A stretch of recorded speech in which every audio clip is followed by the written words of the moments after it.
Welcome to the High Roads listening experience. Say hello, everyone. Hello, everyone. And now, on to the show.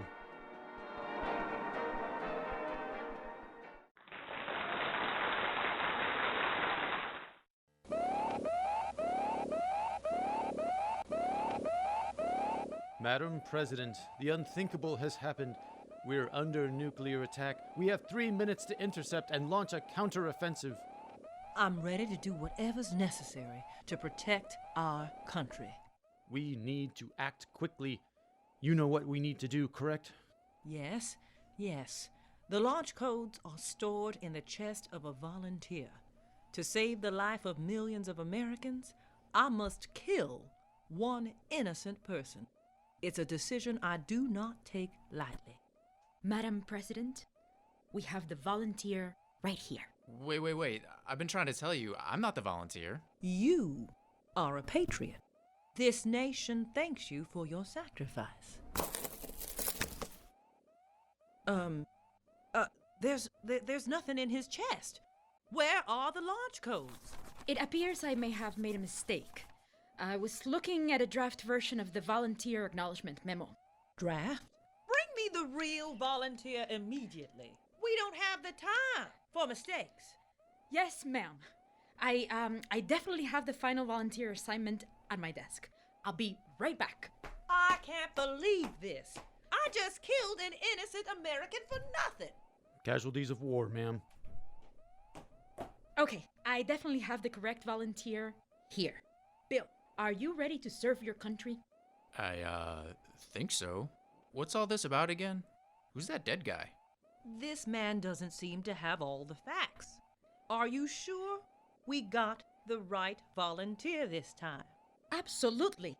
I double-checked and I have the correct assignment. Bill here is just getting cold feet. Good. Bill, your sacrifice will save millions of American lives. Thank you. Oh, God, no. There's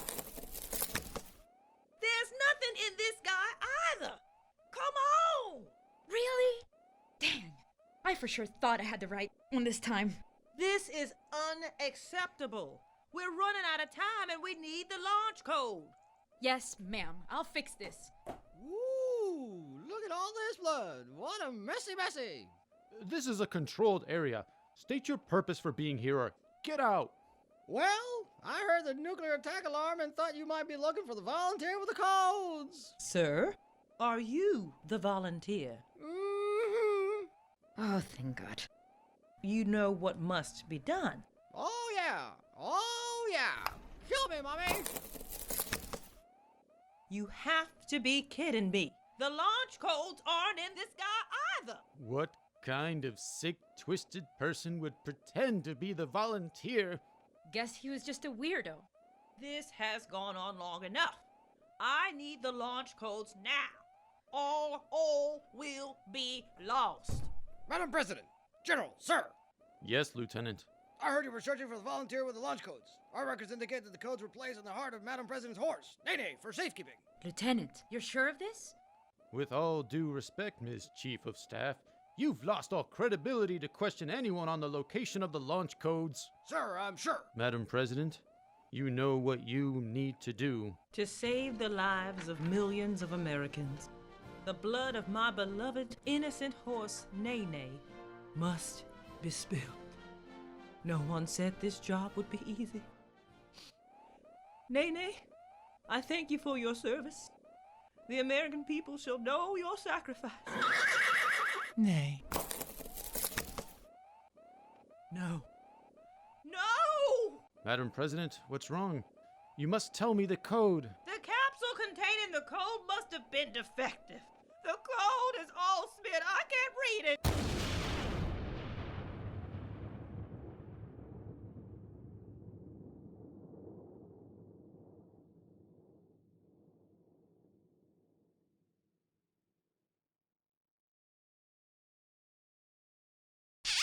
Say, champ, congrats on the big game. How about a few words? Sure. First of all, I'd like to thank my teammates and, of course, Coach Howard. Their support has been invaluable. Obviously, it goes without saying that we wouldn't be here without the fans and you fine folks from the media. It's been a long journey, even though this is my first season doing this professionally. What I love most, basketball isn't just a sport for me or a way to make a living, it's my passion, my dream come true. Having been voted MVP and having won the championship in my first year is surreal, a real honor. But despite how proud and happy I am, due to all this moment is bittersweet for me. Having lost my mom earlier this year has been the toughest challenge I've ever faced. She was my greatest fan and my rock. Growing up without a father wasn't easy, but my mom was always there making up for any loss. She was the hardest working person I'd ever known, always working 2 jobs to keep food on the table, to pay for my extracurricular activities, presents for my birthdays, Christmas. The list goes on. She never once complained and always made me feel loved and taken care of. Celebrating this win tonight without her isn't easy, but I know she's up there, watching and cheering for me, just like she did the first time she saw me score my first basket. Thank you. All right, champ, we're about to go live. Whenever you're ready.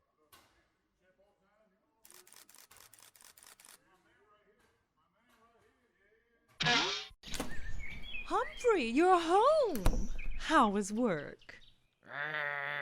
What happened? Nothing. I just, got back from some stupid yoga retreat.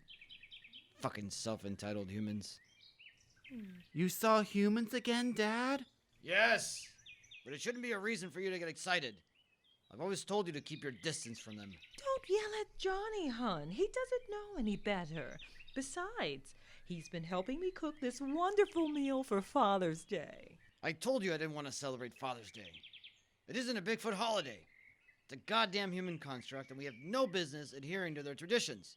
But Dad, Mom and I made you all this food. He's right. Why, we made your favorites.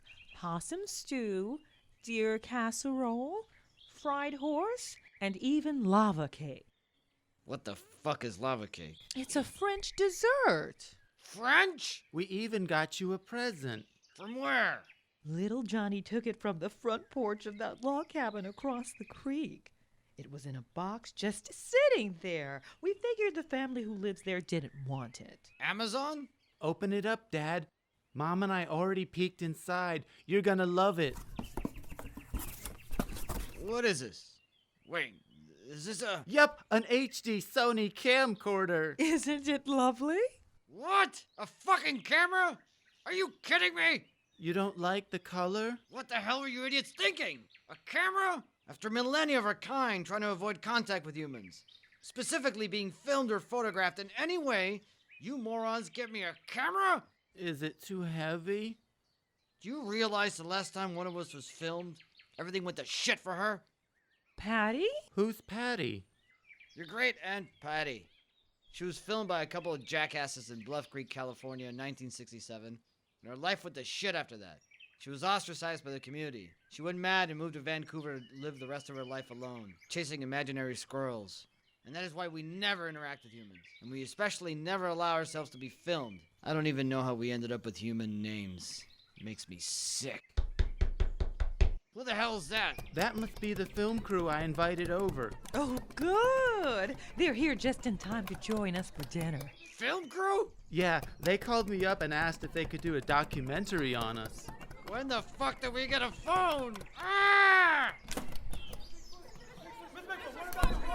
Hi. Welcome. Oh, do come in. Ah! Are you filming me?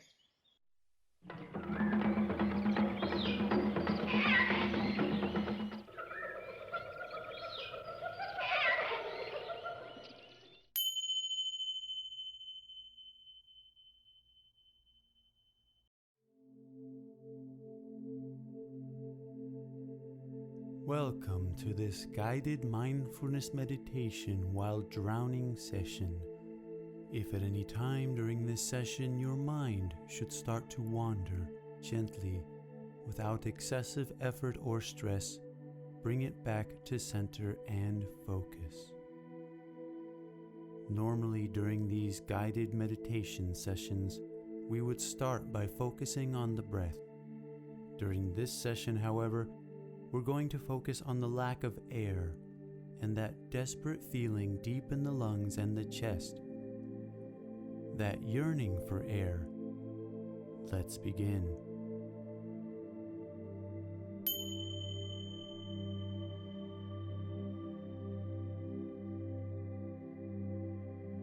Focus on the yearning for air and the grave pain deep in your lungs. Perhaps you're holding on to that last breath. Perhaps you already have a little water in your lungs. Or perhaps your lungs are already entirely filled with seawater. It's not important. Just focus on the sensation. If you have that last breath in your lungs, now might be a good time to let it out. Slowly, deeply. Perhaps when you do this, you may feel a sense of relief as you relax, and the desire to continue living eases away. Your body might start to feel loose or heavy, and you may experience a very real feeling of sinking deeper and deeper into the cold water around you. As you sink deeper and deeper into the water and this guided meditation, the sensation of light above you may begin to recede, and any sense of up or down or any physical boundaries may fade away. Continue to focus on your lack of breath. If your mind starts to wander, this is natural. You may be pondering how you got here. Maybe you were snorkeling or scuba diving. Maybe you hit your head and fell off a boat. Or maybe you just did not notice the strong current in 4 feet of water. It's not important. Bring your mind back to center.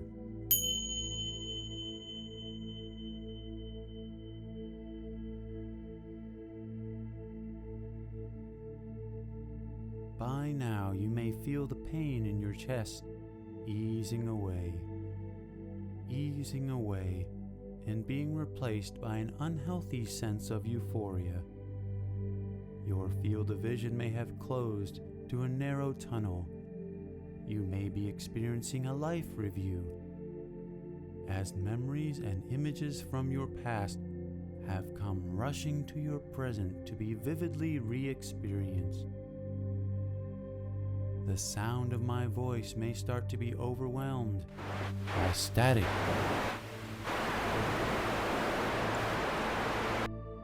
Or cut out completely as your headphones succumb to the water pressure. This is natural. Bring your focus back to center.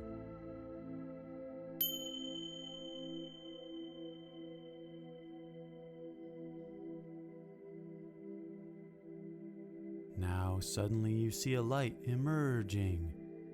Brighter, brighter. The feeling of being disembodied ceases as you feel your consciousness.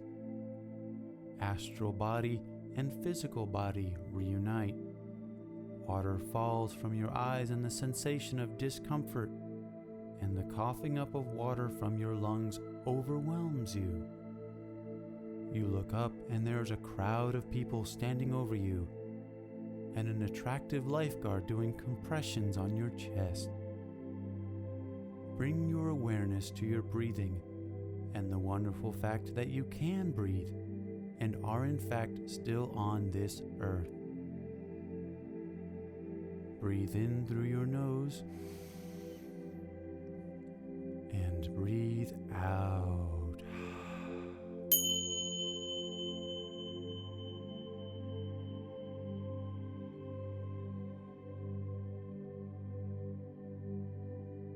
I hope you enjoyed this guided mindfulness while drowning session. If you'd like to experience more, we have a series of meditations in the context of near-death traumas for you to enjoy on this YouTube channel or available for download.